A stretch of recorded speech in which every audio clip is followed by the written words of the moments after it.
Second ரோல red check set. உன் பேர் என்னப்பா? கௌதம் சார். கௌதம், கிளாஸ் விட்டு வெளில போ. எதுக்குங்க சார்? கௌதம், நீ இப்போ கிளாஸ் விட்டு வெளில போல அப்படின்னா இந்த காலேஜ் விட்டு பர்மனெண்ட்டாக வெளில போய்க்கும்.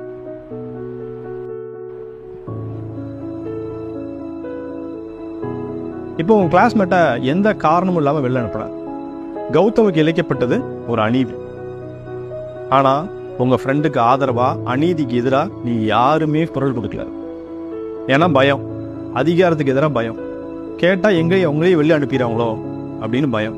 இன்னைக்கு நம்ம சமூகத்திலையும் இதுதான் மிகப்பெரிய பிரச்சனையாக இருக்குது. நம்ம கண்ணு முன்னாடி ஒரு அநீதி நடக்கும்போது அதை கண்டும் காணாமல் நமக்கு எதுக்கு பிரச்சனைன்னு ஒதுங்கி போயிடுறோம். ஆனால் நமக்கே அந்த பிரச்சனை நாளைக்கு வரும்போது நமக்கு ஆதரவாக 4 பேர் குரல் கொடுக்கணும் அப்படின்னு சொல்லிட்டு எதிர்பார்க்குறோம். Very simple.